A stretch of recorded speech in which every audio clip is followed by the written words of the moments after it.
Okay, it's 5:30. We'll call this meeting of the Porterville City Council to order. Can we have roll call, please? Councilmember Carrillo, Present. Councilmember Peñalosa, Present. Councilmember Stowe, Here. Vice Mayor Flores, Present. Mayor Reyes. Present. Thank you. This is the time for oral communications. This is the opportunity to address the city council on any matter scheduled for closed session. Unless additional time is authorized by the council, all commentary shall be limited to 3 minutes.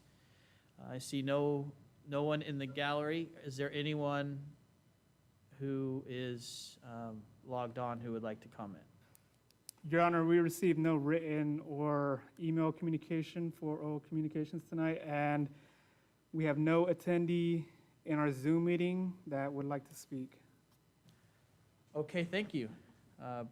Please proceed with closed session. Thank you, Your Honor. There are 10 items before the council in closed session this evening. The first pursuant to Government Code Section 54956.8, Councilville Property Negotiators Property, APN 42 South Plano Street, Porterville, California. Agency Negotiator John Lawless, negotiating party City of Porterville and Barn Theater, under negotiation terms and price. Item 2, Government Code Section 54956.8, Councilville Property Negotiators Property, APNs 302-130-015, 302-130-007, 302-130-019, and 302-130-021. Agency Negotiator John Lawless, negotiating party City of Porterville and Friant Water Authority, under negotiation terms and price. Item 3, Government Code Section 54956.95, liability claim, claimant Zane Phillips, agency claimed against City of Porterville. Item 4, Government Code Section 54957.6, Conference Labor Negotiator, Agency Negotiator John Lawless and Patrice Hildreth, Employee Organizations Management and Confidential Series, Porterville Peace Officers Association, Public Safety Support Unit, Porterville City Employees Association, Porterville City Firefighters Association, Fire Officers Series, and all unrepresented management employees. Item 5, Government Code Section 54957, Public Employee Performance Evaluation, Title City Attorney. Government Code Section 54957.6, Conflict Labor Negotiator, Agency Negotiator, Mayor Monty Reyes, and City Manager John Lawless, Employee City Attorney. Item 7, Government Code Section 54957, Public Employee Performance Evaluation, Title City Manager. Item 8, Government Code Section 54957.6, like Conference Labor Negotiator, Agency Negotiator, Mayor Monty Reyes, and City Attorney Julia Liu, Employee City Manager. Item 9, Government Code Section 54956.9, subsection D, subsection 3, Council Legal Counsel, anticipated litigation, significant exposure to litigation, 3 cases in which facts are not yet known to potential plaintiff. And finally, number 10, Government Code Section 54956.9, subsection D, subsection 4, Council Legal Counsel, anticipated litigation, initiation of litigation, 1 case. Staff's report. Okay, thank you. We will move into closed session and reconvene at 6:30 PM.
Okay. All right. We will reconvene from closed sessions. Closed session. Are there any items to report? Just one item, Mayor. On item A3, the claim by Zane Phillips, on a motion by Vice Mayor Flores, seconded by Councilmember Peñalosa, and a 5-0 vote, that claim was rejected. Thank you. Okay, thank you. At this time, please join us in the Pledge of Allegiance led by Vice Mayor Flores, followed by an invocation. Please remain standing after the Pledge of Allegiance.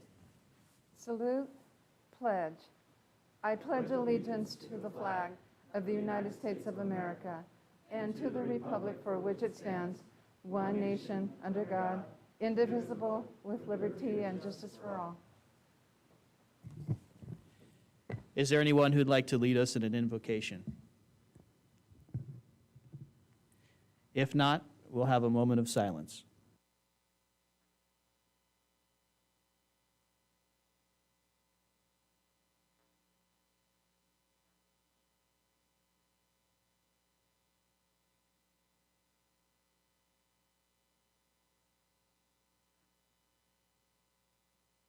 Thank you. You may be seated.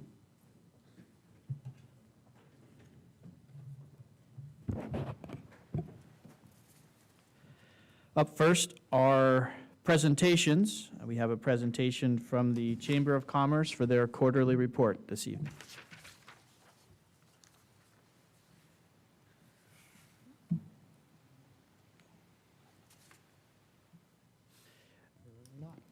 Is there anyone on Zoom for the report?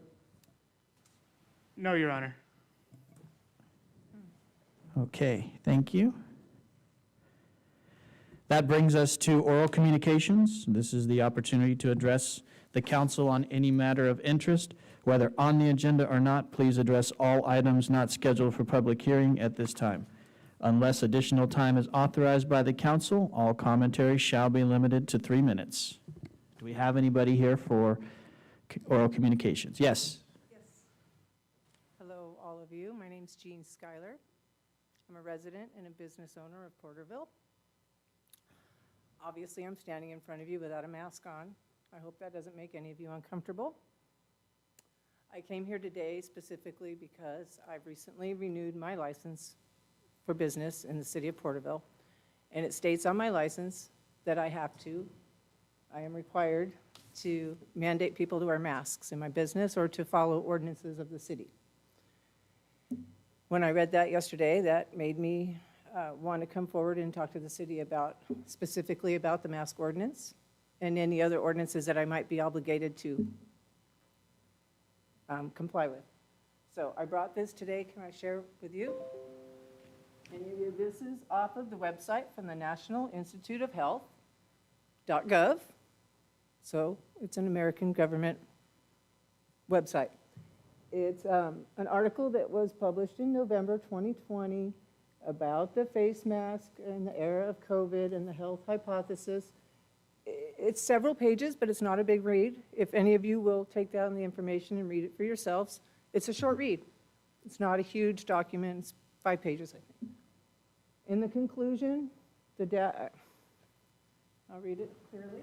The data suggests both medical and non-medical face masks are ineffective to block human-to-human transmission of viral and infectious disease such as SARS-CoV-2. So it's supporting against the use of face masks. I know there's a lot of different information out there, but this is what I pulled this morning just to show. Maybe you didn't already know. And it also states wearing face masks has been demonstrated to have substantial adverse physiological and psychological effects. These include hypoxia, hypercapnia, shortness of breath, increased acidity and toxicity, activation of fear and stress responses, rise in stress hormones, immunosuppression, fatigue, headaches, decline in cognitive performance, predisposition for viral and infectious illness, chronic stress, anxiety, and depression. Long-term consequences of wearing face masks can cause health deterioration, developing a progression of chronic illness, and premature death. Verbatim. And then it says also in the last part of the conclusion, governments, policymakers, and health organizations should utilize proper and scientific evidence-based approach with respect to wearing face masks when the latter is considered intervention for public health. My personal quote, I had never said that before today. But as I wrote this, I was so compelled to, because all of you are in, there's my 3 minutes. So you're all in masks, I'm concerned about all of your health. I can tell healthy people when I see them. And none of you, well, I don't know. I don't feel that there's, and I'm sorry that you all have them. It makes me uncomfortable. Okay, thank you. And is there anyone else in the gallery? Just hold on a second. You wanted to make public comment? Okay, we're going to recess for a minute while I sanitize the podium.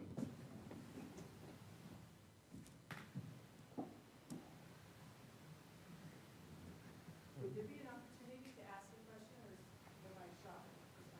Your 3 minutes. There'll be an opportunity later in the meeting.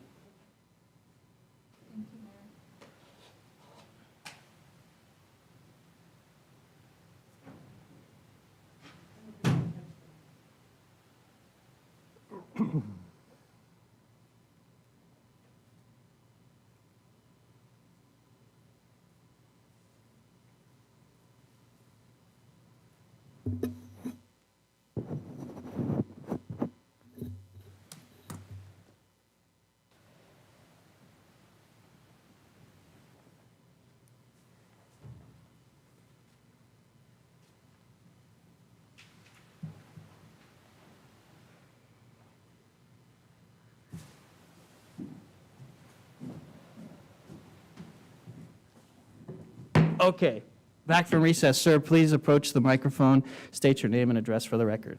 Hello, my name is Jose Oliveira. I'm the host of Porterville Cards and Coffee.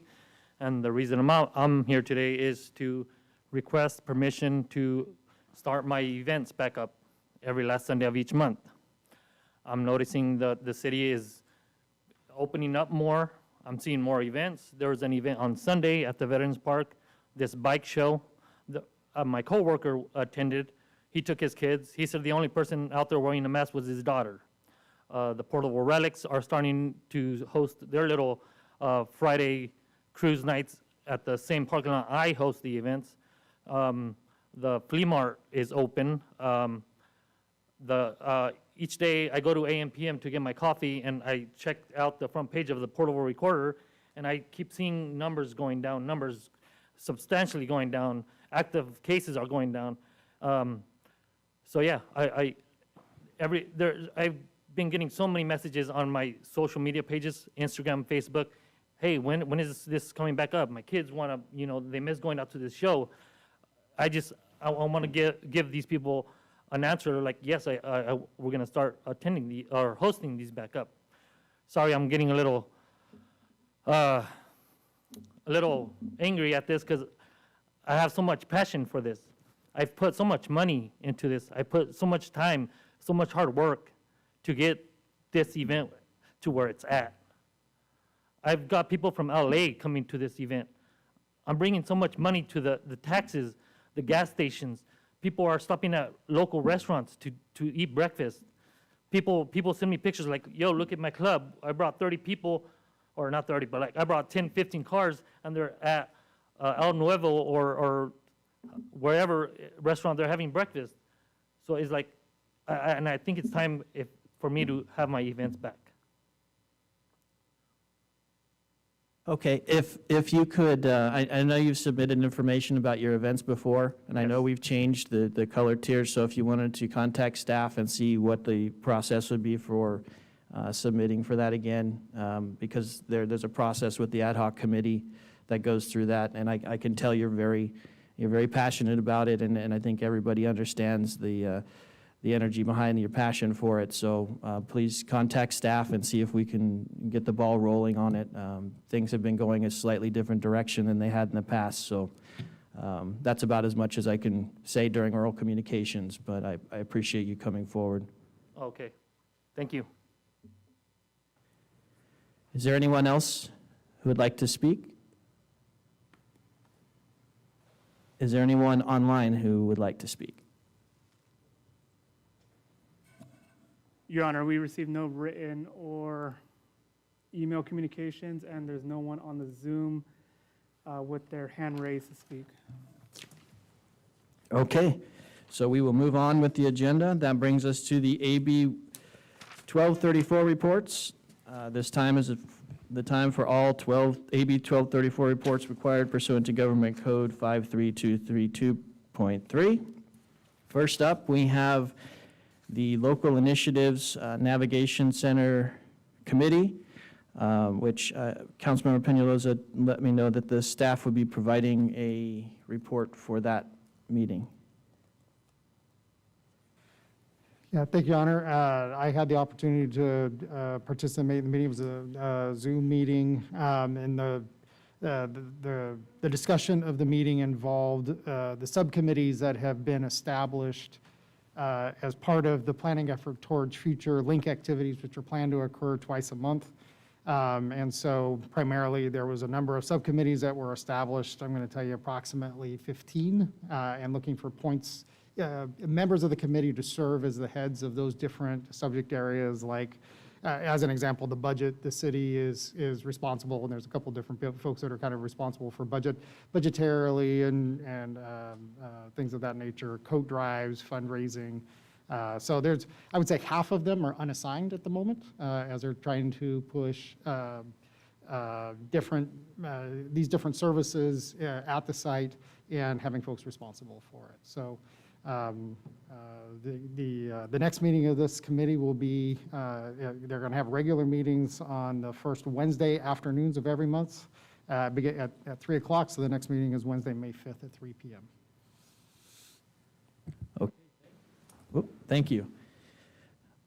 The next report, Tulare County Association of Governments Sustainable Corridor Committee.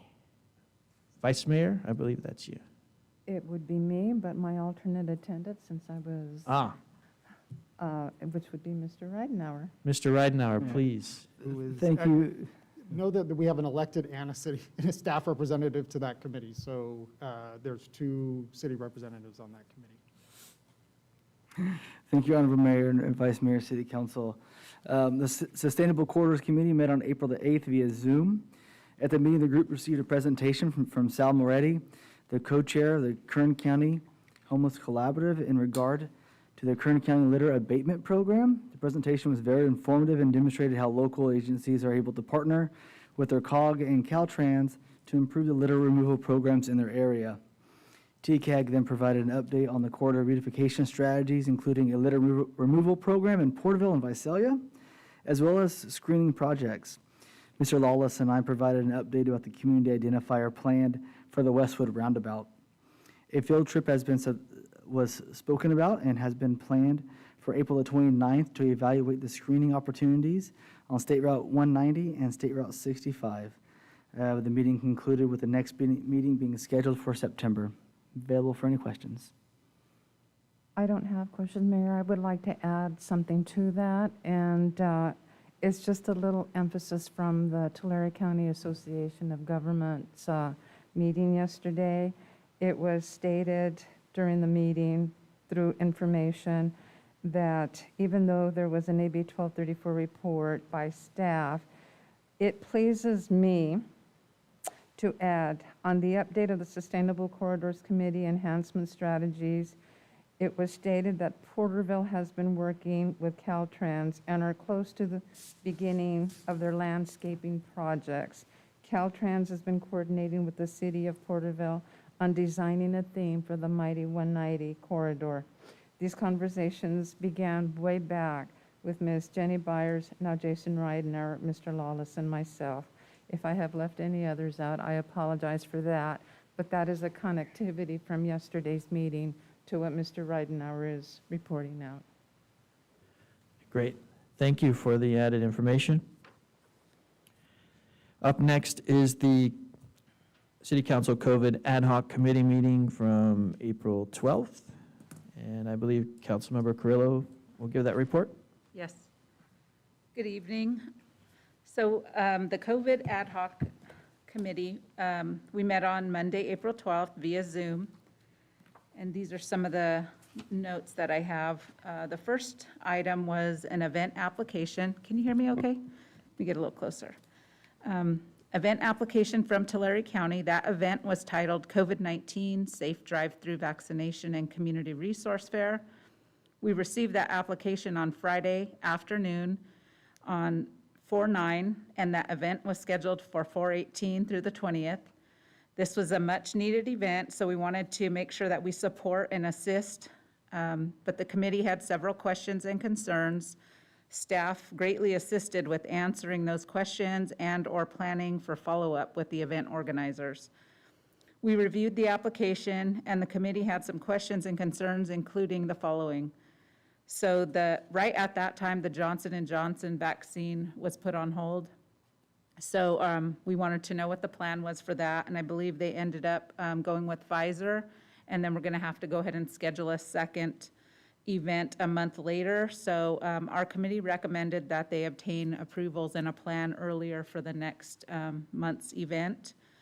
The next item we had just on insurance coverage, the circulation plan, just kind of looking at the route in and out, if that was safe, if there were any concerns.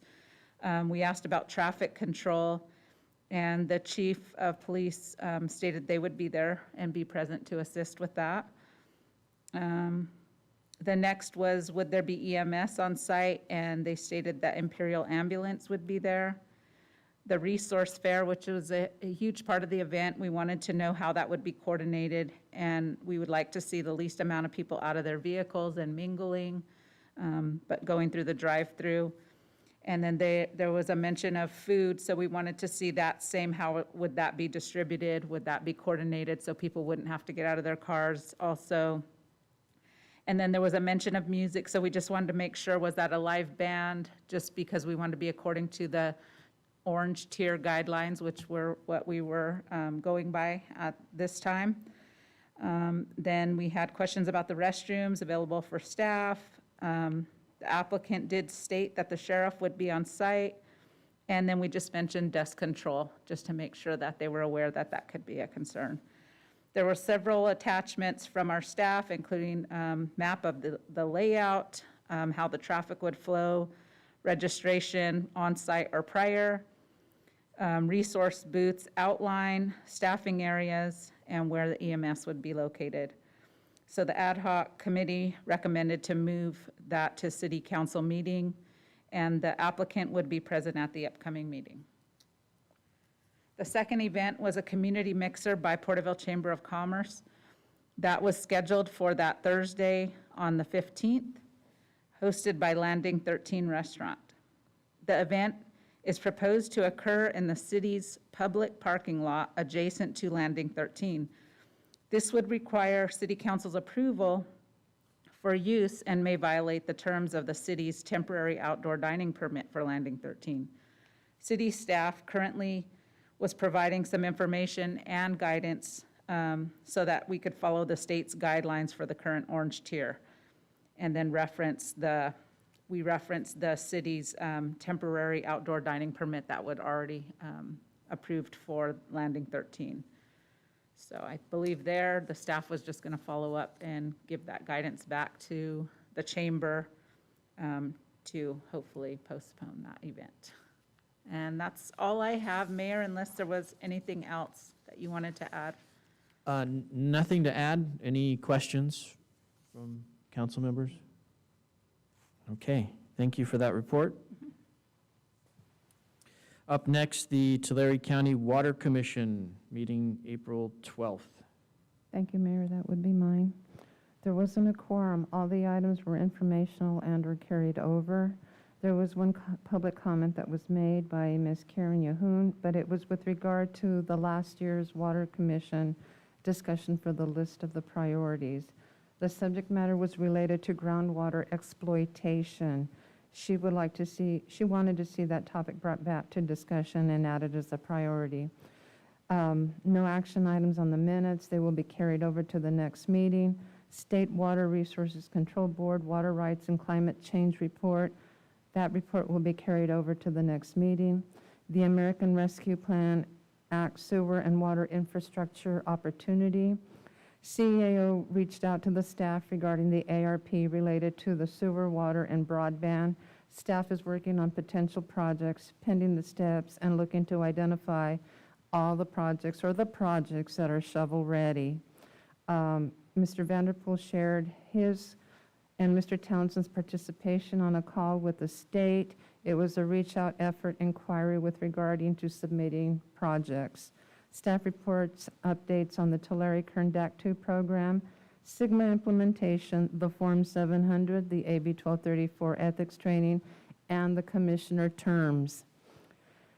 For those of you that know Mayor Paul Boyer, he was a commissioner on the Water Commission Board, and this was his last official commission meeting, as in his retirement from Self-Help Enterprises, he is picking and choosing what he's going to be serving on. It's, for me, it was a little bittersweet because he's been a strong conduit to the Water Commission. He's been a well-rounded stakeholder, and he's been very proactive for the disadvantaged communities. But he comes and he's leaving with a strong emphasis on water issues, not only in the valley, but in the county. And that concludes my report. Our next meeting is on May the 10th. Thank you for that report. The next report is for the San Joaquin Valley Air Pollution Control District Governing Board meeting, April 15th. I'll be giving the report. A couple of items to report from this meeting. The two action items that took place during this meeting, one was to accept $1,511,320 from the Carl Moyer Fund. This is for zero emission infrastructure in the San Joaquin Valley. So battery charging infrastructure as well as alternative fuels like hydrogen. Of course, that amount of money doesn't get very far, but it still adds to the pot of money that can be asked for through grants from the Air District, from the Carl Moyer Fund, and that might be something that we find ourselves looking into. The next item was $1.9 million being appropriated for the Drive Clean in the San Joaquin program. This is a vehicle replacement program for those whose vehicles no longer pass smog, and this is tied to the tune-in, tune-up events, which have become virtual, but that program has helped to alleviate a lot of air pollution in the San Joaquin Valley. So glad to see that money coming for the benefit of our citizens and clean transportation. That concludes the report for the Air District. The next report is for the Library Facility Planning Committee, and that would be Councilmember Carrillo. Yes, thank you, Mayor. So we met on April 15th via Zoom. Mr. Moore's also on the line, so if he wants to add anything, but I do have some highlights from this planning committee. We received a virtual tour from Fresno's Betty Rodriguez Library. That was led by the Fresno County Library Branch Supervisor, Jamie Kurumaja. The building was converted from a grocery store and opened in 2016. The library is 14,000 square feet on the interior and 36,800 square feet total on the site. It has a capacity for up to 114 in the library and 49 in the meeting room. And then there's 10 and 8 for the study rooms with room for 40,000 items to check out. So we got that virtual tour. And then next we had a presentation by Gilbert Barang of the Internet Program Facilitator. He provided a PowerPoint with an overview of what the county high school students have been working on for the past 2 years with the Internet program. The Year 1 students produced a program document of a modernized library. The Year 2 students completed the design lab. Some of the highlights from the poll taken by the students included technology as being a key factor, constructing a modern-looking building, yet a story to be told, having an open feel with natural light, making it inviting, and having just more than just books. An interactive makerspace where kids could channel their creativity was also an important feature needed in the new facility that came out of the research. That was really an excellent overview, so I was grateful to be there and see that. The next thing that we did was we went over some of the current and upcoming library services for the city. And the first one is Grab and Go Books. That's a program every Tuesday and Thursday and Saturday, 11 a.m. to 3 at Centennial Park. Reservations may be made online. The second item is Hoopla. It's an all-in-one media service where patrons can browse 800,000 titles in 6 different formats that include audiobooks, ebooks, comics, graphic novels, full music albums, movies, TV, and instantly borrow, then download or stream any title of your choice. The third item they shared was Flipster, which allows you to read digital magazines for free. And the fourth item is Digital Summer Reading Program. It's now being planned, so she will have more details in the upcoming weeks. The fifth item is a mobile library vehicle that's currently getting its wrapped and will be out on the streets soon. The committee met the consulting firm contracted by the city to perform the library facility needs assessment. That is the Penny Hummel Consulting, and the consultant's work plan and meeting schedule was shared with the committee. So we have that already scheduled. And then our next meeting will be April 29th at 5 p.m., and the consultants will be presenting at that meeting. And that concludes my report. Thank you. I had a question about the consultant. Okay. Well, because I don't know, and it may go back to someone who was here for the previous needs assessment, but is that a different consultant than the one that we had previously? Okay. All right. Yeah, it'll be interesting to see how the internet idea meets with the needs assessment, because I know the internet idea is a couple years old and what they've been working on, but it was kind of a groundbreaking sort of new idea they were looking at, so that'll be Yes. nice to see where that Excellent. intersects. Any other questions? I did have a question, Mayor. Yes, please. No, first of all, thank you for the report, very, very good put together, and lots of stuff that was discussed. I was wondering if, in addition to the consultant agency presenting at the meeting, they will eventually present to the council as well, or are they going to only be presenting to the, I'm going To the to committee. defer to Mr. Moore on that. They're fine, after they get through, they will present to the city council. So that is part of what their service contract will be. So yes, there will be a final presentation. okay, thank you. And the presentation there, they would be given to the Library Facility Planning Committee would be just a general kind of overview of what they anticipate providing as the assessment, or I know they're barely going to beginning the assessment, so I would anticipate they're just going to share who they are and what they're about, or is there any more substance that will be provided beyond that? Actually, we're meeting with them this Friday, Ms. Cervantes and I, and we'll be finding out kind of their work plan for the next 16 weeks. So I'll be able to share a little bit more at the next meeting. Thank you so much. Thank you, Donnie. If the council would like something specific, that is something I could pull back from the committee, like add to our agendas and then pull back as a report. Because what they did show us, I had a similar question to the consultants, and they said that they were going to provide a whole work plan. So we could watch it over time and see the schedule of what they're expecting to do over a period of time. So if anything like that, I can put it back on the agenda if requested. And two, if council members, sorry to interrupt, but if council members see the agenda or the meetings, if there's something that you wanted to ask about, we can follow through. Because I think too, in the needs assessment, it would be good to see how it's moving along, and instead of just getting a product at the end for it. But I know that's kind of the intent, is to get guidance from people who know the industry and know what the needs are, but it's also good for us to stay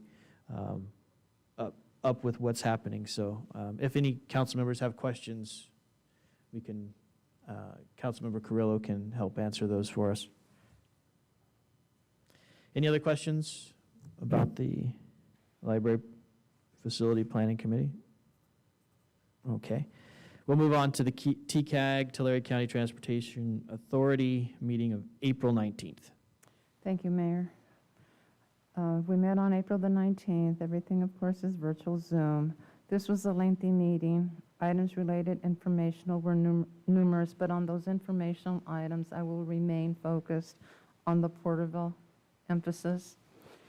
And as many of you were aware the other day when we were doing our priorities, or we were going through some of the projects, this is where some of the items get discussed.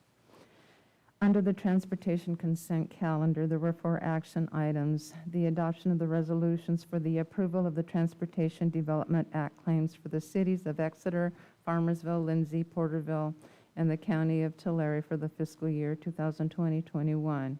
For the Regional Service Transportation Program State Exchange authorization for the fiscal year 2020-2021. And the Regional Surface Transportation Program State and Federal Program, the distribution for the fiscal year 2020-2021, and the appointment of 2 Social Services Transportation Advisory Council members. The consent item under the transportation were unanimously approved. Moving further with transportation action and discussion items, there was a presentation that was made by Kiana Valentine, State Government Relations Firm, for the Politico Group, not political, but Politico Group. She continues to meet with TCAG staff on a constant on the efforts and communications to complete State Route 99 to invest in the economy, improve safety, and to enhance the quality of life in California. Again, in the process of the plan to go back to Washington, D.C., and to have some of the framework for what they would be working with federal lobbyists. The action items were the adoption of resolutions to approve the formula for suballocation of the large urbanized area, the federal transit funds, and for program COVID-19 relief funding to State Route 99, Delano 99 and Caldwell Avenue, the interchange and programs, STBG funding to Riggin Avenue, and to approve Federal Transit Administration 5311 funding apportionments. Now, FTA is a major source of funding for transit agencies in Tulare County. There have been several funding allocations for the county, the transit providers in the last year. The funding amount for urban transit providers for Visalia, Porterville, and Tulare, that information has been published. I will only report out in Porterville. The funding program under the CARES Act, the apportionment is $7,785,449. The ARPA was $739,290. The new FTA allocation is $2,668,143, totaling $11,185,632. All of these items were unanimously approved. The one item of information regarding the implementation status of federally funded projects. This is through the HSIP funding, the Highway Safety Improvement Program. Porterville was awarded the amount of $578,420 for the project to replace the existing traffic signal, add protected left turn phasing for intersection legs, provide accessible curb ramps at all corners, and additional modified signs. The project location is Olive Avenue and Porter Road, the Cloverleaf Street intersection.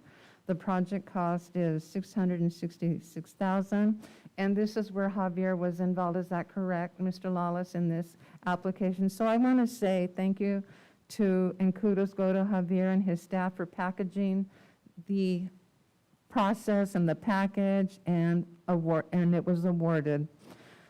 Under the association consent calendar, the items of action were the approval of the March 15, 2021 TCAG board meeting minutes and the minutes of the March 15, 2021 Technical Advisory Committee meeting.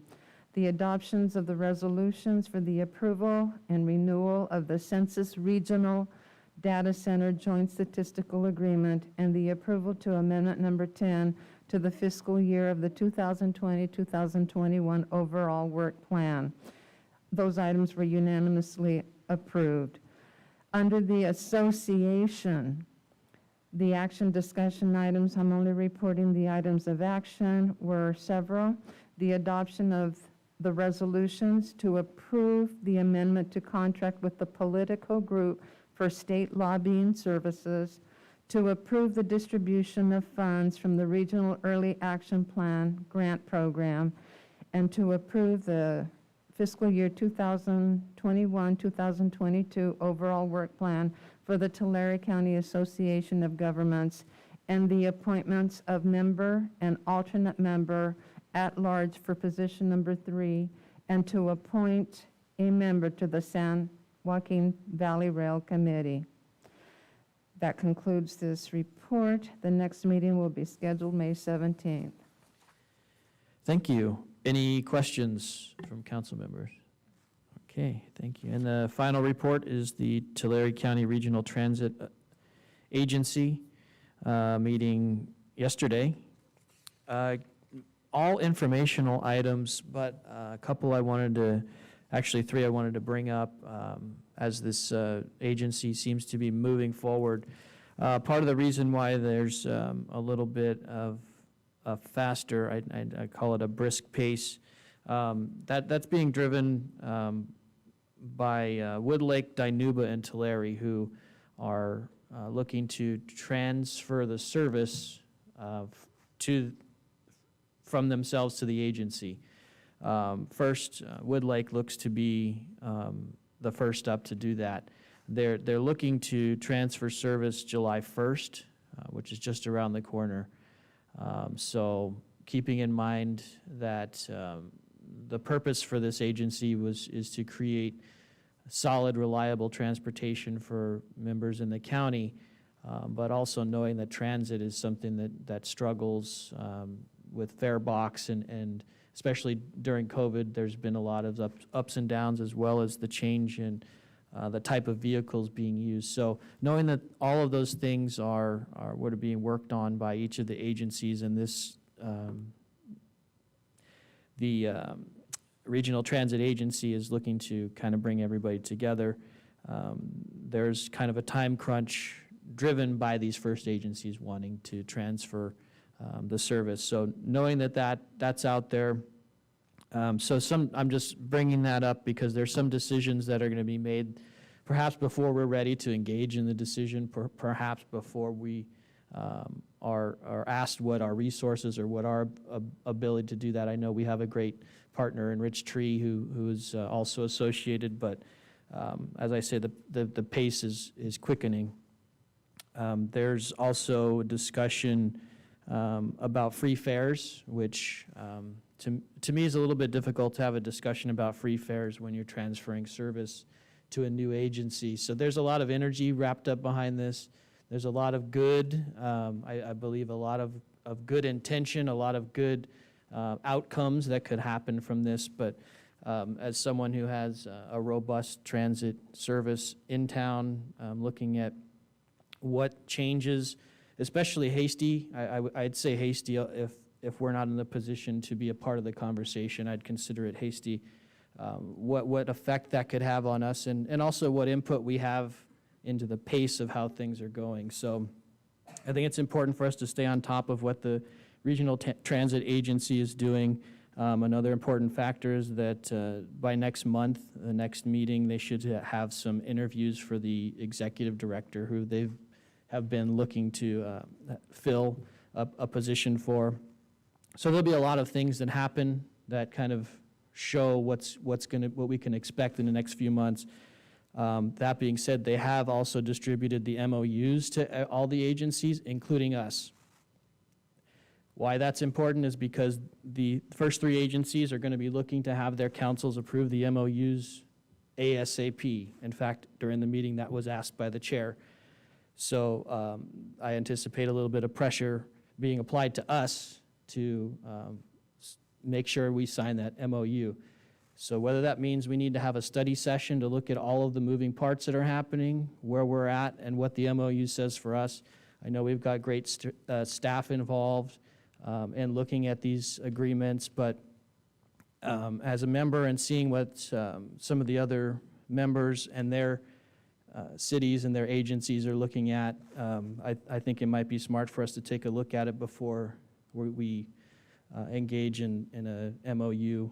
So that basically completes my report, but I just wanted to bring that up because there was although the meeting was relatively positive and everything we're talking about is for the benefit of the county, I did have a little bit of sense that maybe the pace was going quicker than we could look at, especially since we have resources at our disposal.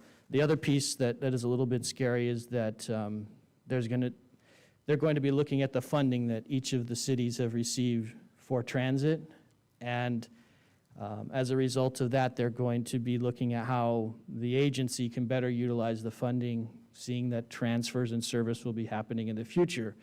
So calculating what we do with that, how we program that, how much of that is available when the ask comes, I think are very important things for us to look at. So anyway, that's a long report for informational items, but I felt it fair to let the council know. Any questions? Mayor, I don't have a question, but I want to echo the sentiment of us having to look at it because a lot of the dialogue and the discussions began years ago during TCAG, and a lot of them were when I first went onto the dais, and even yesterday there was an item that had been carried over from the previous meeting, and it had to do with the formula for the sub-allocations of one city to others in the distribution. So there is sensitivity, so I do believe we need to be looking at it, and that's all I'm going to say.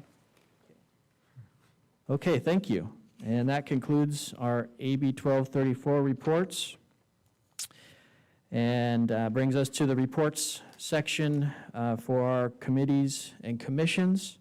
I see that Parks and Leisure Services has no report, as well as Library and Literacy Commission. Arts Commission doesn't have a report, as well as Animal Control Commission. Youth Commission does not. And TUTOC, I believe they haven't met, so clean sweep there. And we'll hope to get reports coming in the next few months. Staff informational reports, Wall of Fame and Water Conservation. Thank you, Your Honor. Your annual Wall of Fame, and I'm very pleased and honored to present this year's honorees for 2021. Mayor Reyes nominated Jeff Edwards. Vice Mayor Flores nominated Janice Castle. Councilmember Carrillo nominated Virginia Garola. Councilmember Peñalosa nominated Teresa A. De La Rosa Garcia. And Councilmember Stowe nominated Gang Su. So as we continue to plan towards how to properly recognize these individuals beyond just their photos and biographies, either on the wall just outside council chambers, as well as on the city's website, of how we can properly recognize them in person in some future planned event. So it's with great honor to present those nominations. And then secondly, with you have before you your monthly water conservation phase 4 status update for the month of March, which saw a slight reduction in conservation at 2.35% over a comparison year. Cumulatively, we have, we're running behind a little bit on our targeted 26% conservation at 25.1%. There were 4 notices of violations issued with no administrative citations. Happy to answer any questions. Any questions from council? Okay, thank you for those reports. This brings us to the consent calendar. All consent calendar items are considered routine and will be enacted in one motion.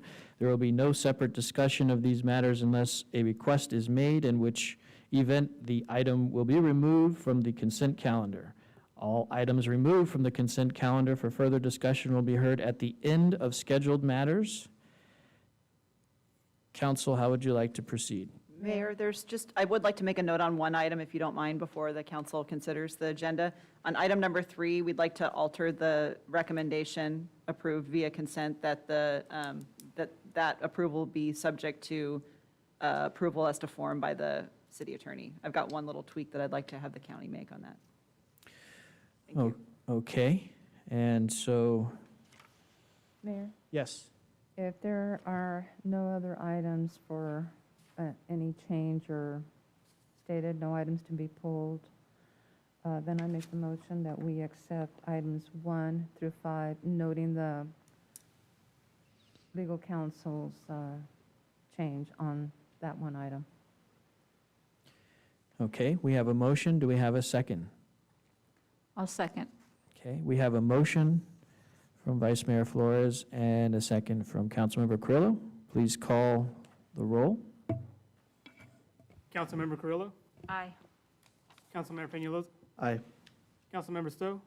Aye. Vice Mayor Flores, Aye. Mayor Reyes. Aye. Passes unanimously. Thank you. This brings us to the public hearings portion of our agenda. Thank you, Your Honor. We have 5 public hearings that have been scheduled for this evening. The first would be to consider and give first reading to the city's fireworks ordinance amendment. And I believe with this item, Chief Lapierre would be the responsible department head. And Oh, thank you. Duly noted that Mayor has a conflict on this item, and he is leaving the Yes. room. Previously established conflict. Thank you, Mayor. Fire Marshal Digdon will be giving the report.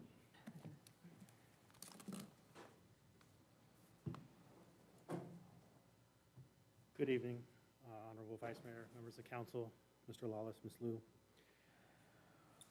Over its last several regular meetings, the City Council has discussed potential modifications to Article 2 of Chapter 12 of the Municipal Code, otherwise known as the city's fireworks ordinance. The focus of these conversations was to reduce the potential for conversion of fireworks to explosive devices and to curb the use of illegal fireworks. The draft ordinance presented for consideration would result in amendments to the fireworks ordinance as follows. Language has been proposed to eliminate the use of certain fireworks commonly marketed under the name Piccolo Pete and Whistling Phantom, which emit loud, shrill sounds. These particular fireworks are also known to be manipulated after sale to create explosive devices. The violations clause of the current fireworks ordinance is edited in this draft to include differentiation between prohibited legal and illegal fireworks, as well as higher fees for violations, and also to create increasingly higher fines for repeat offenders. The draft ordinance also includes a host component, which will ease in the enforcement activities where it might otherwise be difficult to discern who within a given party has actually ignited an illegal firework. The property owner could then be held liable regardless of who ignites the illegal firework. Lastly, at the council's direction, a rewards program has been proposed that would further enhance staff's ability to locate and cite those who choose not to comply with the city's fireworks regulations. Rewards of $50 per complaint can be awarded if the tip results in citation. I'm available for any questions. Do you have any questions? Staff, council, do you have any questions at this moment? No questions at this moment? Okay. Then it is 7:27. We will open up the public hearing. Is there anyone in the audience that would like to speak on this one item for the public hearing?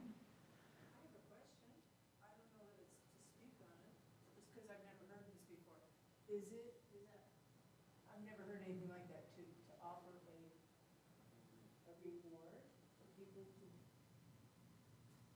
to call in a reward. Okay, that question, I'm against fireworks, don't get me wrong.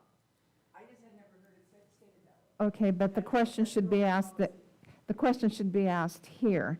And Is so it a normal policy that there's a reward offered for people? it is a legal counsel. I'm going to I defer. don't know that it's necessarily a normal policy. It's definitely a policy that some cities do decide to engage in. So this ordinance would simply just authorize the city's ability to do that if it decided it wanted to. Thank you. Is there anyone else that would like to public comment on this one item? Is there any in the virtual room? Your Honor, we received no written or email communications pertaining to this public hearing item, and there is no one in the attendee list on Zoom that is wanting to speak.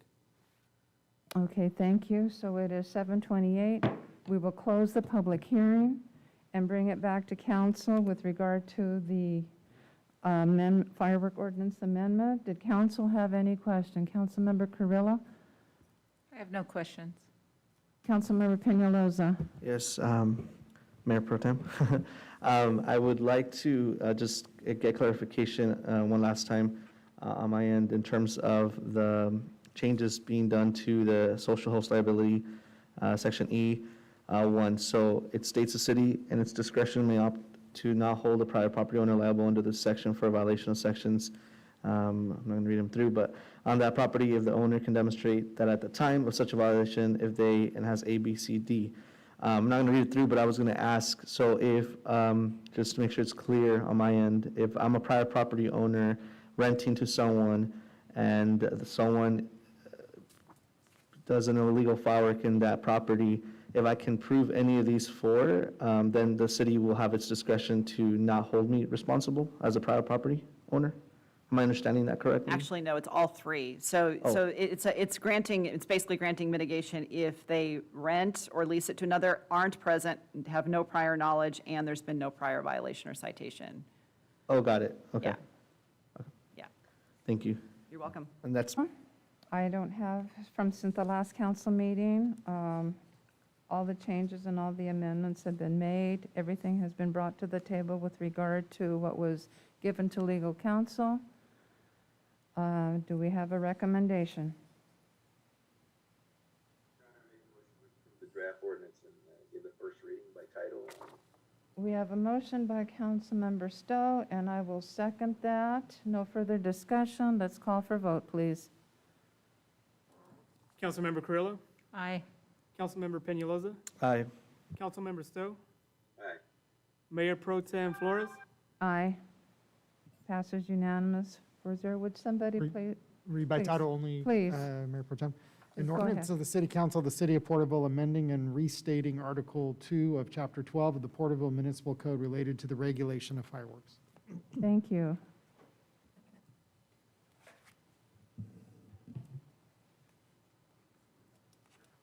Julie did.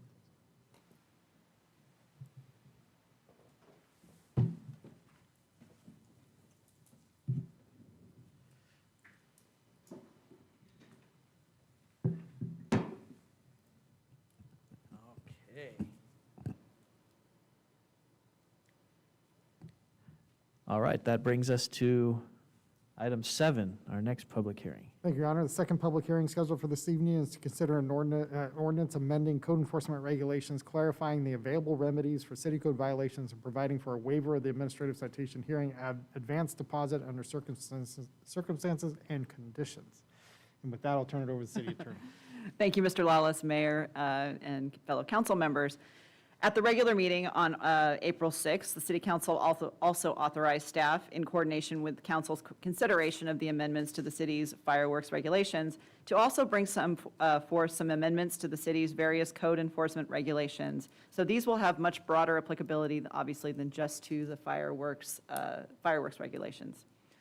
As previously discussed, these amendments provide for a waiver of the advance deposit, which is generally the full amount of the administrative citation fine, as a condition to being able to receive an appeal hearing of that citation. So if you're cited, this would be a waiver process by which you would not have to provide that advance deposit. Under the proposed amendment, a recipient of a citation who's financially unable to make that advance deposit may file a request and receive a waiver upon providing a sworn affidavit and supporting documentation demonstrating that hardship. Aside from this addition, revisions were also made to add flexibility and to ensure the application of the legal code enforcement cost recovery measures available to the city. This was also discussed by the council during its review of the other regulations.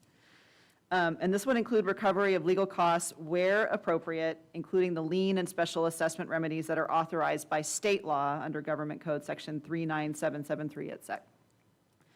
Language has also been added to Section 1-10 that spells out that violators who fail to comply with city notifications can be held responsible for the city's abatement and/or compliance costs, and that these costs include but are not limited to overhead and personnel costs.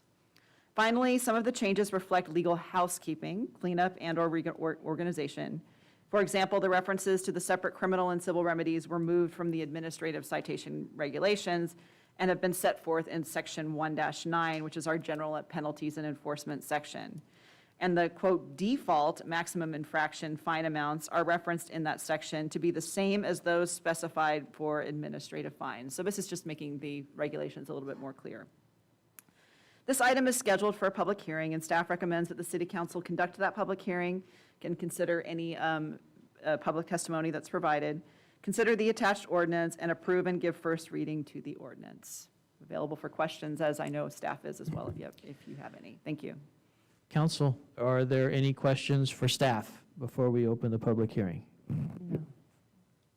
Okay. And it is 7:34, and we will open the public hearing. Is there anyone who would like to speak on this item? Okay, seeing none in the gallery, is there anyone virtually who'd like to speak? Your Honor, we have no communications that were sent to us electronically, and there is no one in the attendee list who is wishing to speak. Okay, so at 7:35, we will close the public hearing and bring it back to council. Your Honor, I make a recommendation, we approve the ordinance and give first reading by title only. And I will second. Okay, we have a motion by Councilmember Stowe and a second by Vice Mayor Flores. Is there any other discussion? Okay, please call the roll. Councilmember Carrillo? Aye. Councilmember Peñalosa? Aye. Councilmember Stowe? Aye. Vice Mayor Flores? Aye. Mayor Reyes? Aye. Passes unanimously. Thank you. And we move on If- to. if I may read Yes, by title please. only, I'm sorry. Sorry. An ordinance of the city council, usually it's somebody prodding me, so an ordinance of the, so I'm trying to be, an ordinance of the city council, city of Porterville, amending chapter 1, sections 1 through 9 and 1 through 10, and amending chapter 2, article, let's see. Well, I'm not sure what number that would be, but it should be Article 14 of the Porterville Municipal Code related to clarification of available remedies of city code violations and the provision of an administrative citation hearing, advanced deposit hardship waiver under certain conditions. Okay, thank you. And that brings us to our next item. Thank you, Honor. The third public hearing scheduled for this evening is to consider the transition to Phase 3 of the city's water conservation plan, and Mr. Knight will provide the staff report. Thank you, Mr. Lawless, Mayor, Vice Mayor, members of the council. This is time and place to conduct a public hearing regarding the transition from Phase 4 to Phase 3 of the city's water conservation plan. The summer months are approaching, naturally increasing water consumption needs for outdoor use. Conservation reduction guidelines presented in past executive orders and subsequent regulations adopted by the State Resource Control Board encourage conservation as a way of life. Taking into consideration the State Water Board's self-certification criteria for the City of Porterville, the City Council approved maintaining a self-imposed conservation standard of 26% less than the production of 2013. The community has been and continues to do a great job conserving, as was referenced in tonight's conservation status update. The purpose of tonight's public hearing is to discuss the transitioning from Phase 4, a one-day-a-week watering schedule, to Phase 3, a two-day-a-week watering schedule. Important to note that Phase 3 is a mandatory, odd-even, two-day-week schedule.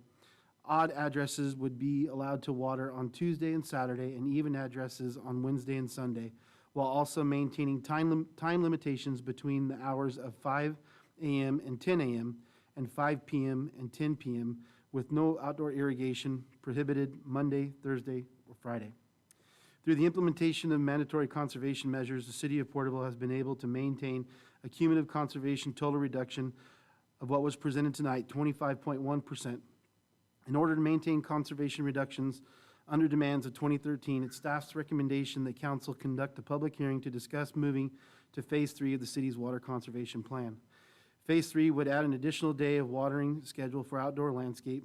The recommendation is to commence Phase 3 effective June 1st, 2021, and continue this watering schedule through summer and fall months until November 30th, 2021.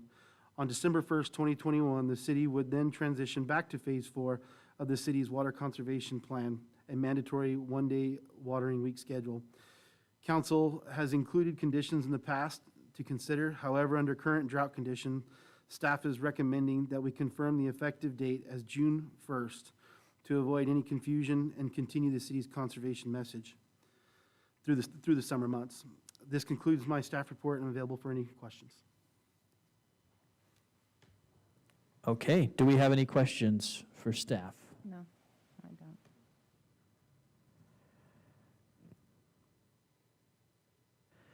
don't. Okay.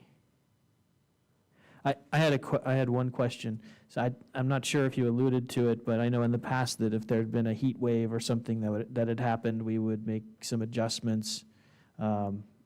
Is there still a consideration for? Well, there had been public comment and voices from the council, and what effectively that took form is based on some criteria established by the council, which I think was a forecast of 3 days or more at more than a certain temperature, that there would not be active enforcement on, would essentially allow it, you didn't change the plan, you just didn't enforce. I guess what I would say is that you're in a drought right now. The federal government has declared it, the state hasn't yet, but as you see from the graph that's been presented, you're in one. And unfortunately, you still have the 2000 and the last drought still as part of your emergency. You still don't have all of the improvements that have been committed to from the last drought accomplished. So certainly to be to council's discretion.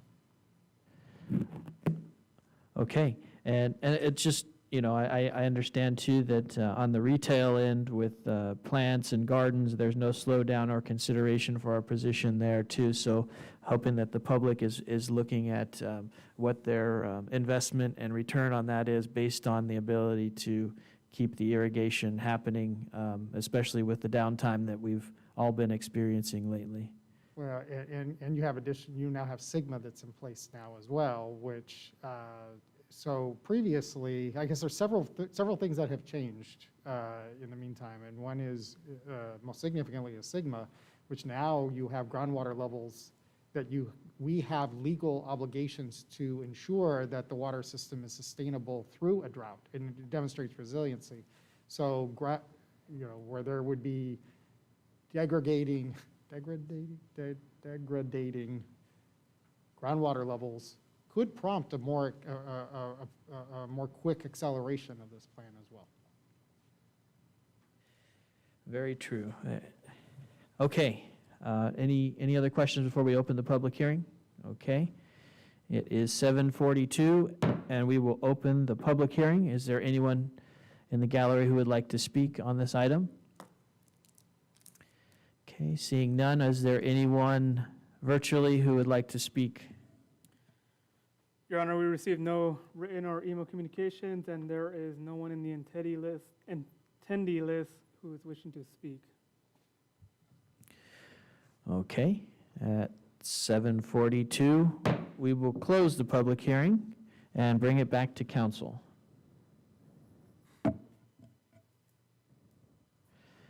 Council, how would you like to proceed?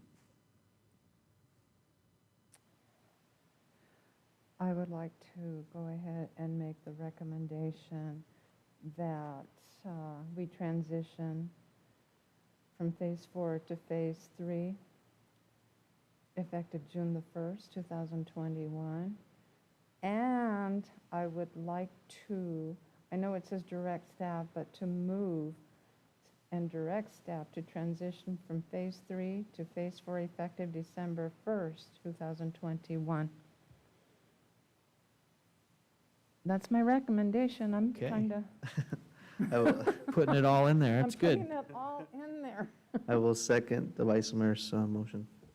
Okay, we have a motion and a second. Is there any more discussion? Okay, seeing none, we can call for the vote. Councilmember Carrillo, Aye. Councilmember Peñalosa, Aye. Councilmember Stowe, Aye. Vice Mayor Flores, Aye. Mayor Reyes. Aye.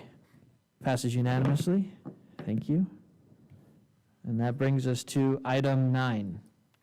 Thank you, Your Honor. The fourth public hearing scheduled for this evening is to consider the Community Development Block Grant Substantial Amendment to the 2020 Consolidated Plan and the 2021 Action Plan, and Mr. Ridenhour will provide that staff report. Thank you, Mr. Lawless. Honorable Mayor, City Council. As an entitlement grantee, the City of Porterville receives federal formula community development block grant funds, also known as CDBG funds, through the U.S. Department of Housing and Urban Development, which I'll refer to as HUD.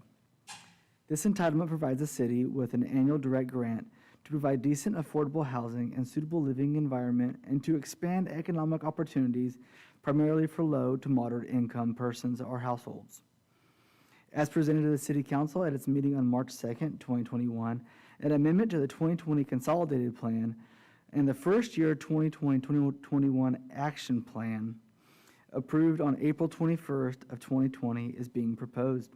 The amendment is provided as an exhibit to the draft resolution. The city is currently in negotiations for the sale of the Heritage Center, which is appraised for $1.8 million. Now, I want to note that there was a typo in the staff report as well as in the draft document that stated $1.85 million. The appraisal is $1.8 million. I apologize for that. The funds from the sale will be used for the repayment of the Section 108 loan that was used for the development of that site, and it is expected that approximately $900,000 in CDBG program income, or PI, will be generated. The generated PI will be more than 25% of the city's annual allocation, triggering a substantial amendment in order to use the funds. In response to the public outreach conducted, the amendment proposes to add a multi-sports field improvement project activity to be used by the youth in the community on property in an eligible census tract. At its meeting on March 2nd, 2021, staff presented to council a city-owned property for consideration. However, other properties in eligible census tracts can be considered if better suited for the project. The proposed project has an estimated cost of $1.5 million. It could include lighted artificial turf arena soccer fields and all-weather surface multi-use court with shade cover. Space can be reserved for the youth center students after school during normal youth center hours of operations to allow for those proceeds of the sale of the Heritage Center to be used to benefit the youth. This would position the city to spend its funds in compliance with the 1.5 timeliness test that CDBG funds are subject to. This could become a multi-phase project spanning over several years by potentially adding future CDBG entitlement funds and leveraging other funding resources. Due to the executive order N-29-20 signed on March 17, 2020, school closures in an effort to protect public health and slow the rate of transmission of COVID-19, the youth center did not open for fiscal year 2020-2021. The proposed amendment includes a recommendation to cancel the city youth operated center activity or youth center for the fiscal year 2020-2021. That is within our accomplishments in IDIS. The recommendation is to reprogram the funds from the youth center in the amount of $110,875 to the Business Assistance Loan Program and to make funds available to CDBG CV funded activities.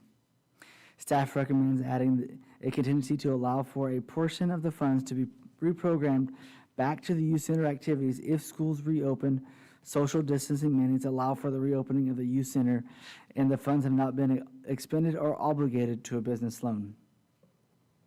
Additionally, the city's entitlement allocation of fiscal year 2020-2021 was reduced from $831,420 to $831,294. To reflect this change from the program year, a minor amendment was triggered, which does not require a public hearing, but is also being included in this amendment process.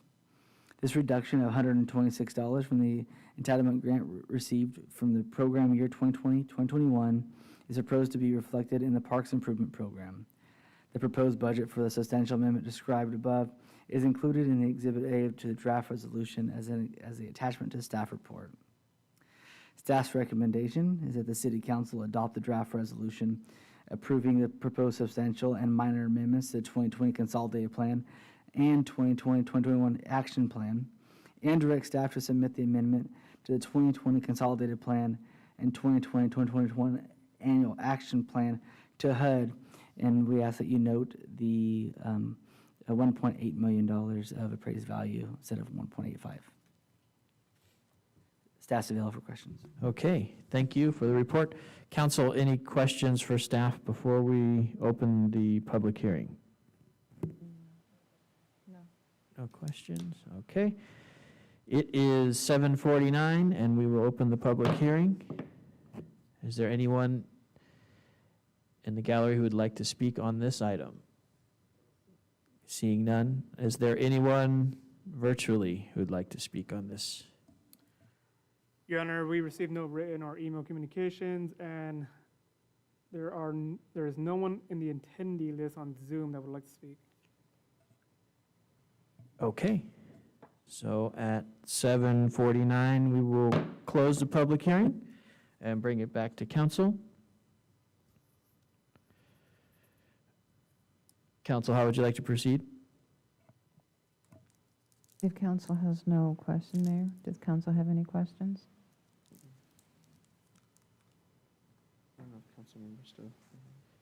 Councilmember Stowe, did you have any questions? I think I do have one. I'd like to know if we transfer the money from the youth center to the business grants or assistance loan. What's the date? What if we don't have anyone apply for the assistance loan? What's the date that goes back to the youth center? Or we just have to wait and see if it's gonna be, if the youth center's gonna open? And then if neither one of those happen, what are we gonna, where would that money go to?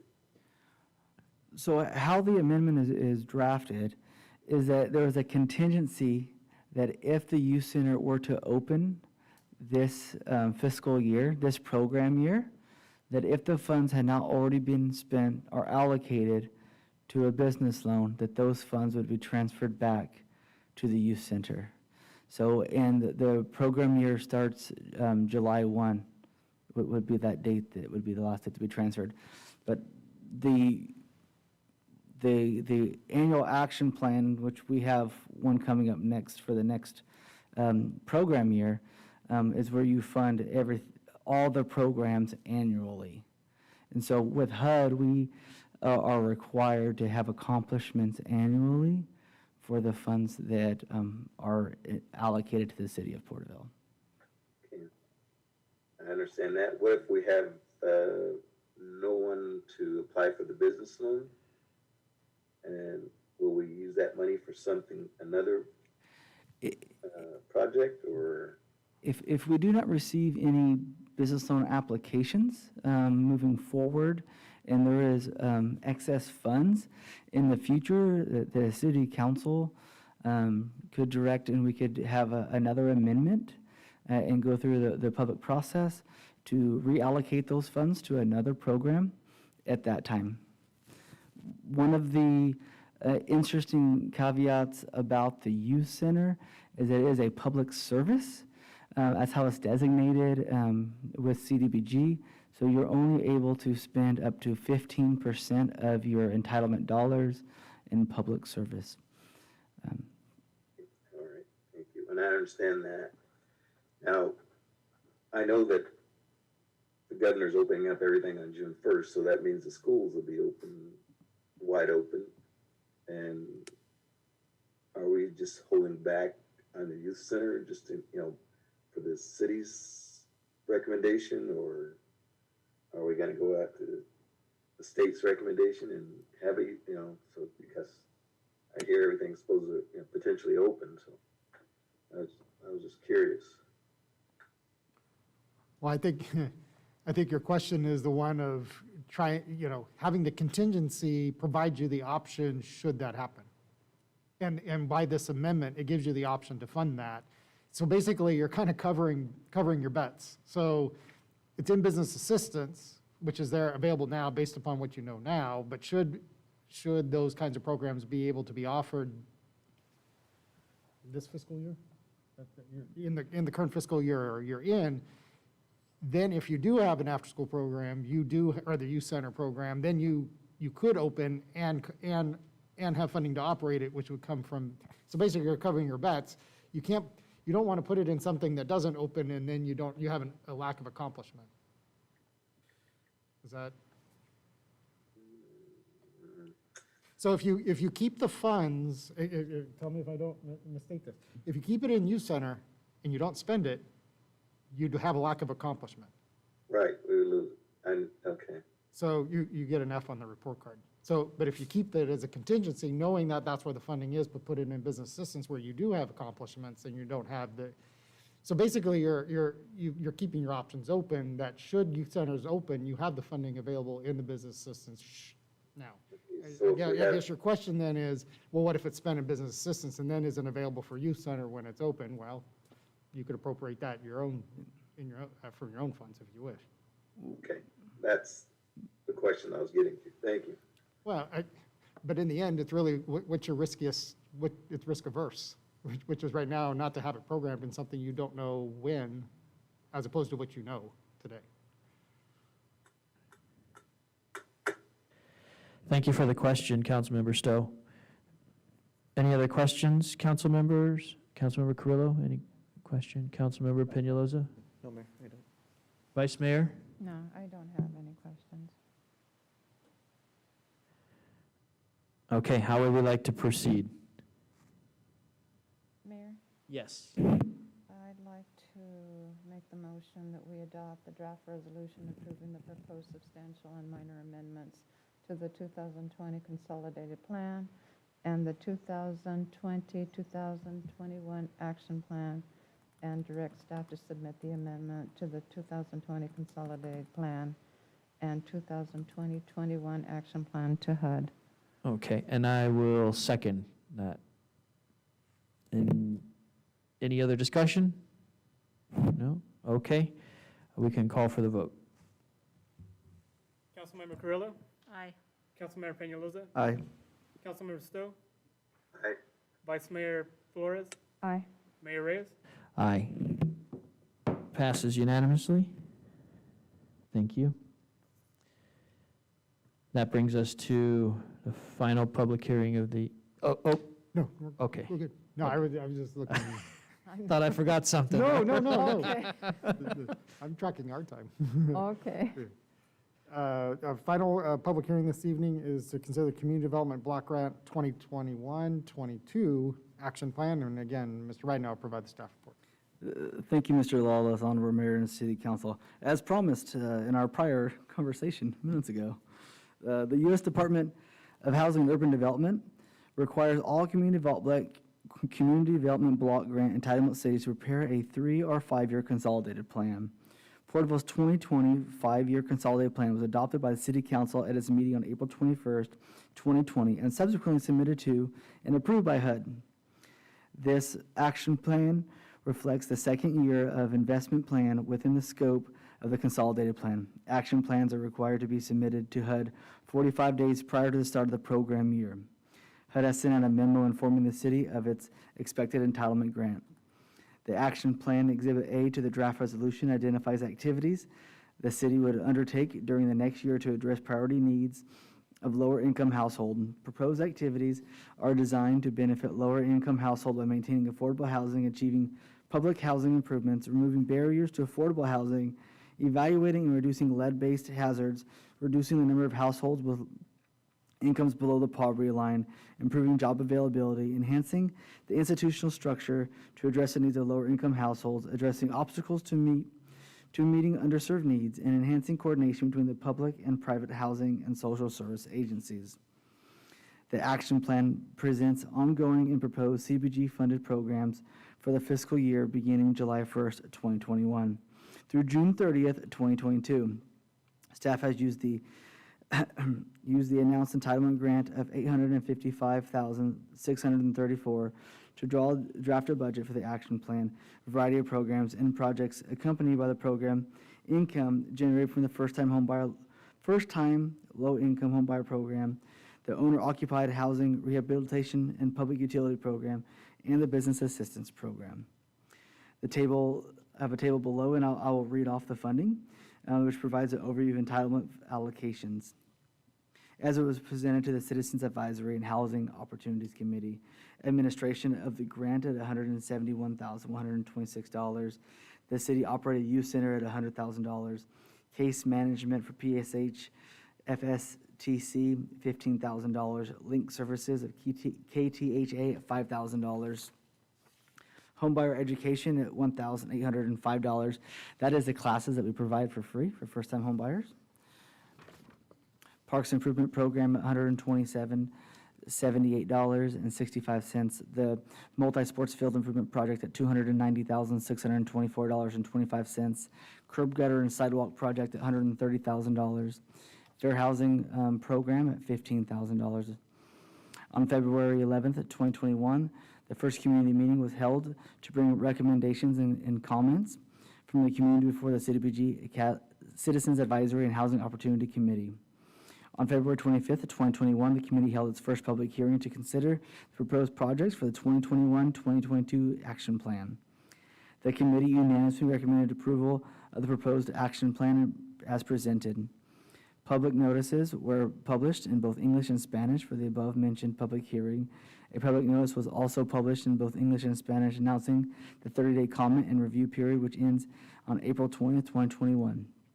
No written comments were received from the public as of the writing of this staff report, other than a clarification in regards to park improvement funds being allowed for the use of multi-use sports field improvement project and the location of the project. Clarification has been added to AP-05, summary of public comment section to the draft document to provide clarification. Staff recommendation is that the City Council adopt the draft resolution approving the 2021-2022 action plan and direct staff to submit the 2021-2022 action plan to HUD. Staff's available for questions. Okay, council, any questions for staff?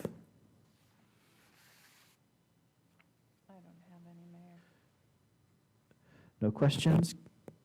Okay.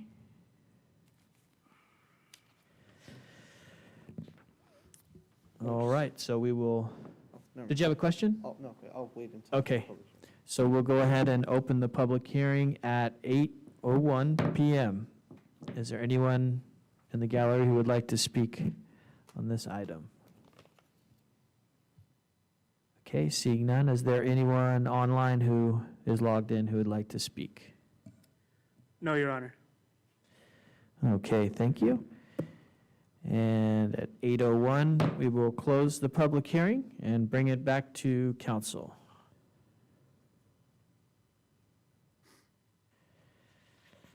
Council, how would you like to proceed? I just wanted to make a comment in regards to the plan that I know a lot of work goes into putting all these plans together, and I think an excellent job was done in terms of providing ample opportunities for the public to provide input on different tactics that were used to outreach to the community. So I appreciate that component, which I think is very critical when it comes to the usage of these funds and how the community should be informed about how we're potentially going to be going forward. And in addition to that, the committee, the advisory committee, unanimously approved the plan too. So I just wanted to point out that I think there's full transparency through this process, and I appreciate the staff's effort to continue to carry that forward. So that's all, Mayor. Thank you. Your Honor, Yes, Councilmember Stowe. I'd like to make a motion to adopt the resolution approving the 2021 action plan and direct staff to submit the 2021 to HUD. And I'll second. Okay, we have a motion by Councilmember Stowe and a second by Vice Mayor Flores. Any more discussion? No, I just wanted to make the comment that the outreach is important, that half the success comes from the community's involvement and knowing that they had something to do with the outcomes. So with that, we can go ahead and call for the vote. Councilmember Carrillo? Aye. Councilmember Peñalosa? Aye. Councilmember Stowe? Aye. Vice Mayor Flores? Aye. Mayor Reyes? Aye. Passes unanimously. thank you. That brings us to item 11, the second readings portion of our agenda. Thank you, Your Honor. You have one second reading this evening, which is of ordinance number 1881. This was an ordinance that was given first reading at your last meeting, which dealt with projects that are subject to review by the Project Review Committee, which there were modifications to allow in the determination of the building official if tenant improvements weren't required in a change of occupancy, that it wouldn't need to proceed through Project Review Committee. So before you is second reading this evening to ordinance number 1881.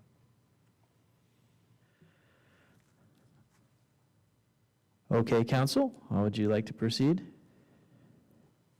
If there's no discussion or any questions, I'd like to move for the staff recommendation that the second reading has been given to ordinance 1881 and waive further reading and adopt said ordinance. Okay, we have a motion on the table. Mayor, I will second the motion by the Vice Mayor. Okay, a motion from the Vice Mayor, second from Councilmember Peñalosa. If there's no more discussion, please call for the vote. Councilmember Carrillo, Aye. Councilmember Peñalosa, Aye. Councilmember Stowe, Aye. Vice Mayor Flores, Aye. Mayor Reyes. Aye, passes unanimously. Thank you. Read by title only, Your Honor. Ordinance number 1881, an ordinance of the City Council of the City of Porterville amending Article 600 of Chapter 21 of the Porterville Municipal Code. Thank you. And that brings us to scheduled matters, and we can proceed with item 12. Thank you, Your Honor. There are two scheduled matters before the council this evening. The first is to consider City Internal Audit Committee.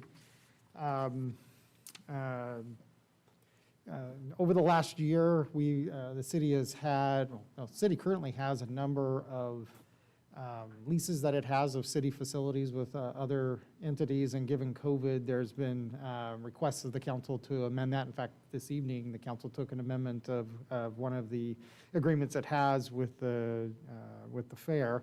And through that process, there's been discussion about how there could be, I guess, further or more comprehensive review of all of the leases that the city has of different facilities and with different organizations, as well as there may be other other subjects of interest to further review, which caused a discussion of the city attorney and myself of the City Internal Audit Committee, which was an entity that was formed in 2006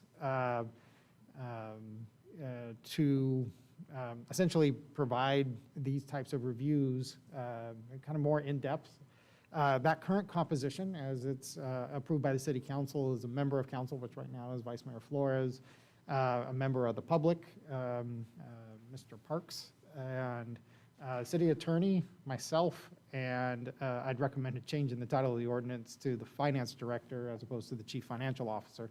But that shows the date of when that was, because that was the title of the Finance Director in 2006. So one of the elements actually here, and this goes to the presentation that you had of the auditor 2 meetings ago, I believe, which has been annually to the audit.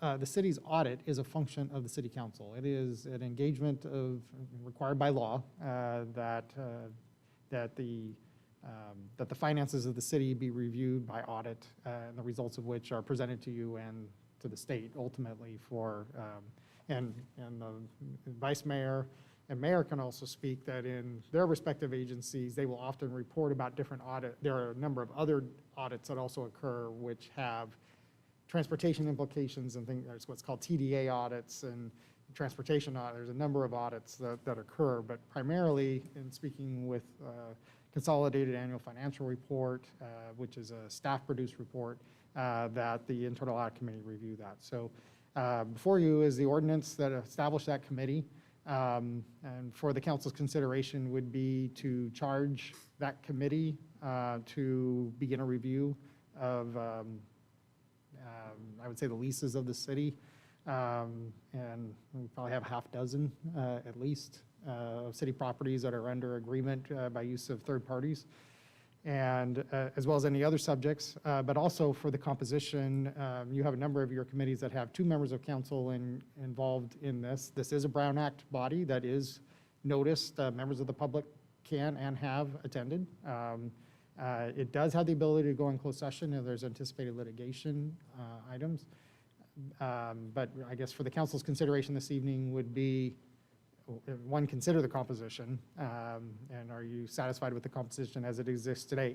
If you'd like modifications to that, it would need to be noticed as an amendment to the ordinance if a modification was desired, which we would need to bring back. But so really looking for direction. Do you want consideration of modification and/or direction for the internal audit committee, should you wish for it to review other? I've also indicated another potential subject review would be kind of unfunded pension obligations.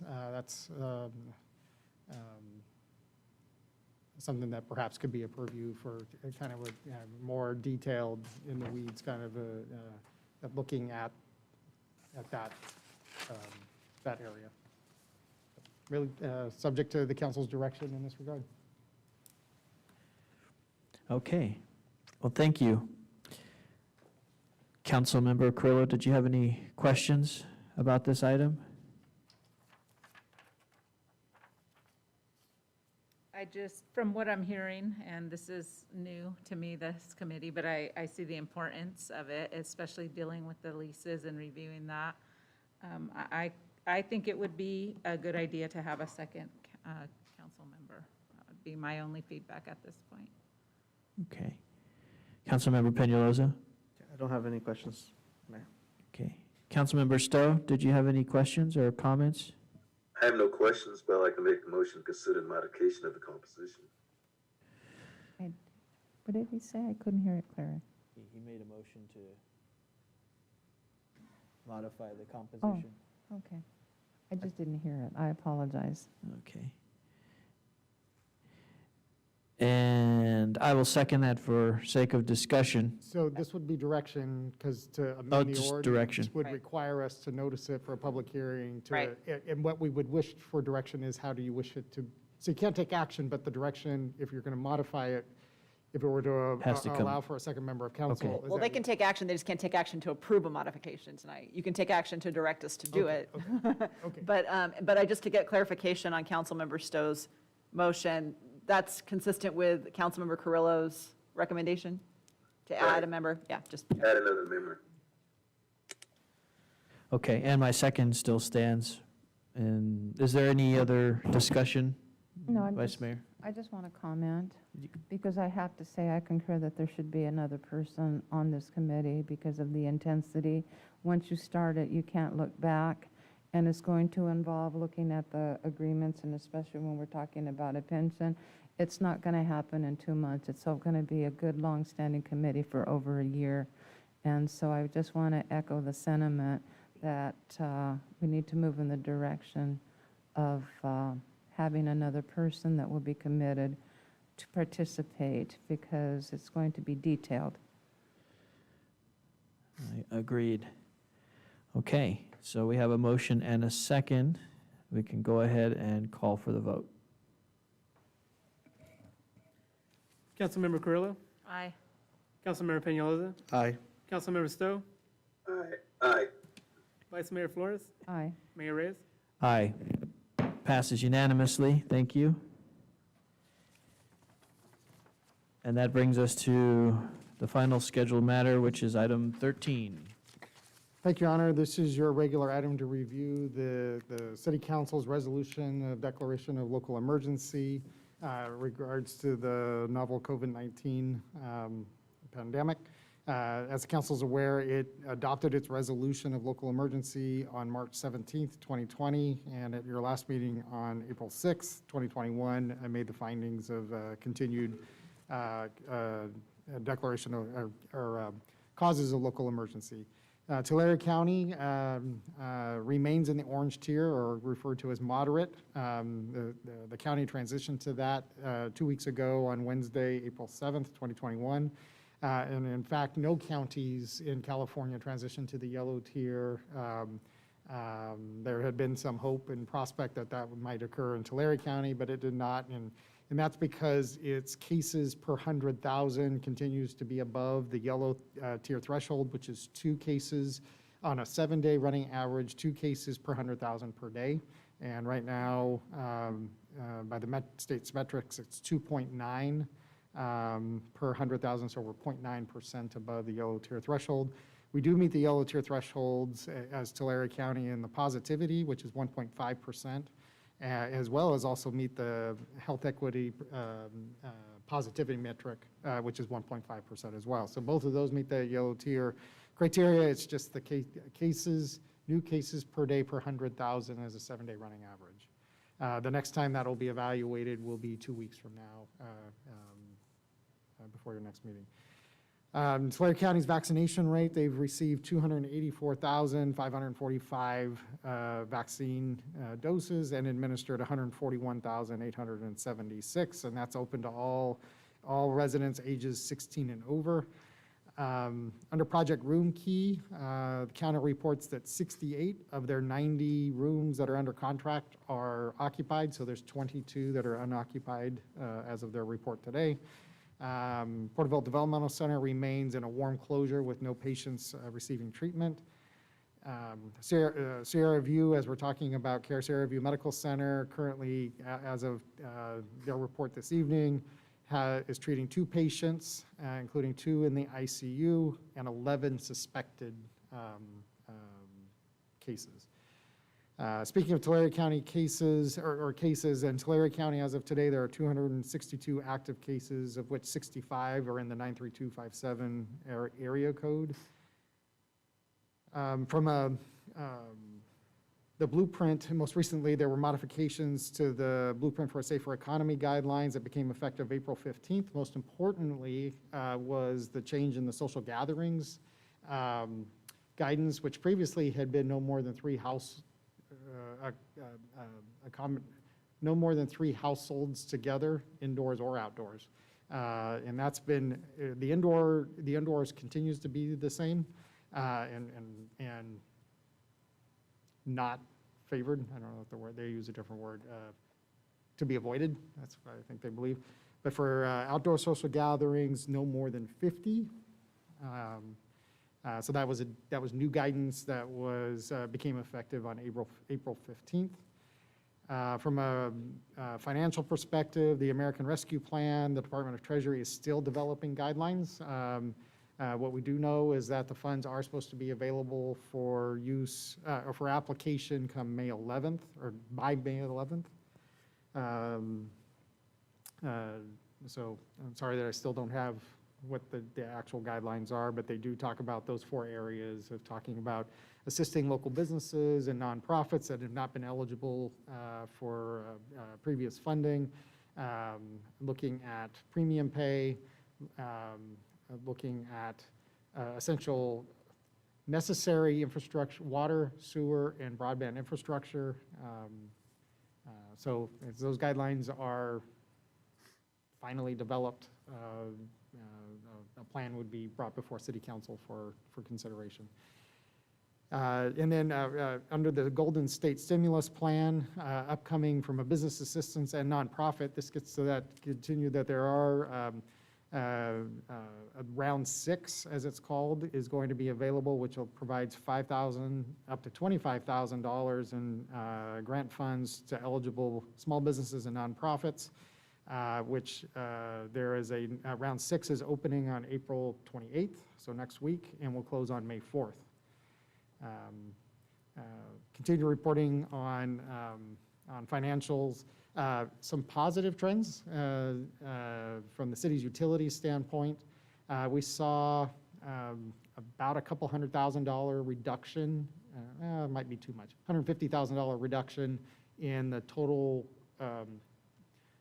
outstanding utility billing. So currently, right now, is $1,090,000 outstanding utility which is a 4-month low.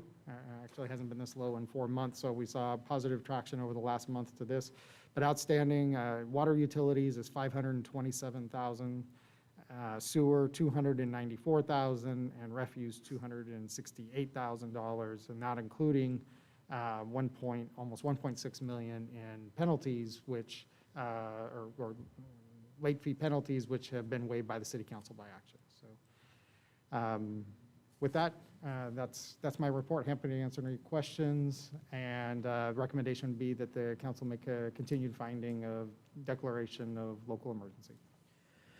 Okay, thank you for the report. Councilmember Carrillo, did you have any questions? No questions. Councilmember Peñalosa, did you have any questions? No, Mayor, I didn't. Okay. Councilmember Stowe, any questions? Sir, Mayor. Okay, thank you. Vice Mayor? No questions. Okay. All right, so we need to take action to continue the declaration. Are you making the motion? I will go ahead and make the motion that we continue the declaration. And I will second. Okay. We have a motion and a second. Please call for the vote. Councilmember Carrillo, Aye. Councilmember Peñalosa, Aye. Councilmember Stowe, Aye. Vice Mayor Flores, Aye. Mayor Reyes. Aye. Passes unanimously. Thank you. Okay, and that was the last scheduled matter. That brings us to oral communications. Is there anyone in the gallery who would like to speak? Please come forward. I'm back. So I had a possible solution for the quandary I find myself in regarding the face mask. Mayor, I can't hear. Hello, I'm sorry. Am I on? There I am. Okay. I had a possible solution that I wanted to run past the council, that somebody in the position as a business owner might have a statement such as this. I saw this in a business recently. Those in state and local government have ordered persons entering indoor facilities to wear a face covering. If you have a medical condition that prevents you from wearing a face covering, you are exempt from this order. Due to HIPAA and the Fourth Amendment, we cannot legally ask you about your medical condition. If you enter without a face mask, we will assume you have a medical exemption and welcome you in. Is this something that's acceptable for a business in the city of Porterville to be able to operate under the current conditions? This is oral communications, and it's not a dialogue, so you're allowed to talk to us for 3 minutes. However, your question would be best handled by calling city staff, probably community development, and asking how, what the procedures locally Okay. should be handled. Okay, that was kind of my question after my 3 minutes I had in the beginning. Then while I have a moment longer, you didn't really ask about questions on the last information that was, a lot of information that came out on the last issue you all voted on. And while Mr. Lawless was speaking about the current tier that Tulare County is in, I pulled up the CDC's COVID tracker, and it says Tulare County is in yellow. I just had looked at it today. So when he's talked about orange, I pulled it up. So I'm not sure if y'all are looking at the CDC's COVID tracker or some other information. But it says right here it's on yellow. So it's left orange and it's in yellow. That was just something I thought I would add. And I'll step back.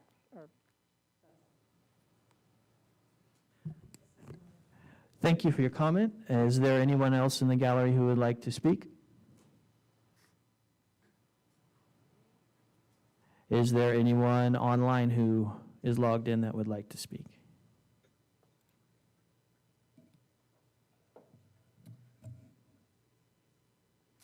Your Honor, we haven't received any written or email communications from the public, and It doesn't appear that any of the attendees would like to speak by raising their hand.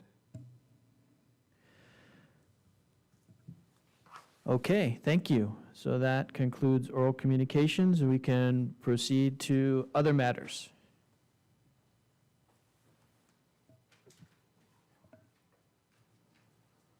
Oh, yes, I got the lineup right here. Councilmember Carrillo, did you have any other matters?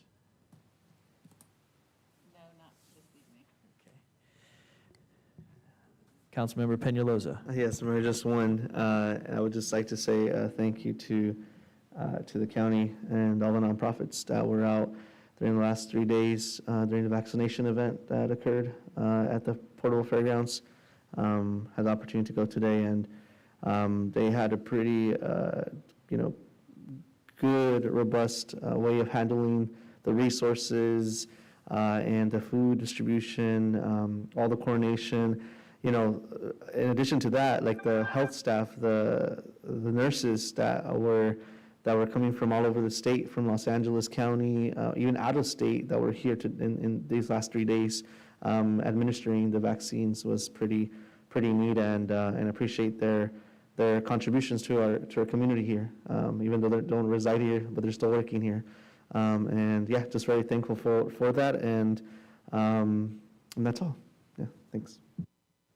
Okay, thank you. Councilmember Stowe, did you have any other matters? Yes, I just want to remind everyone to continue testing. The more we test, the higher we get on the color chart. And I'm hoping that by May 1st, I may be able to attend regular meetings again in person. So my doctors, they look at the county's COVID results, and I'm hoping by the 1st of May, they'll allow me to attend public meetings. All right. Well, that's certainly good news. Thank you for letting us know that. Vice Mayor, did you have any other matters? Yes, I do. Tomorrow is the Tulare County Task Force on Homelessness meeting, and one of the items on the agenda is to receive an update regarding vaccination efforts within the homeless community. And just know that with regard to that, we've been trying to get that effort to come in this direction. And again, it was with the Johnson & Johnson the one time, but again, that got put on hold. So we'll see what is reported tomorrow. Okay, thank you. And I didn't have any other matters other than to note that it looks like in about a week it went down 0.4 in that category that we were on the cusp of moving into yellow. So if it's 2 weeks, we may be able to reach it. That's if we keep up all of the testing, all of the vaccinations, and all the precautions that we've been engaged in. So hopefully we can see a result from all that hard work. And if not, at least we've had a little bit of time to be together and see what it's like, what all this hard work has been about. So with that, staff, did you have any, city manager, do you have any comments? Okay. And I know we have to go back into closed session, so I just want to thank the staff that's online, that's been participating in the meeting, all your hard work throughout the last couple of weeks, and even further than that. I know we've had several meetings. We've been meeting more frequently as the needs to meet have increased. So thanks for your dedication, and we hope to see you in person sometime soon. Oh, I know it. And if we have anything to report, which I don't think we anticipate. Nothing expected to be reported. Okay, so we will, our next meeting is May 4th. May the 4th be with you, is what they say. I know. May the 4th be with you. May the 4th be with you. So we'll move into closed session.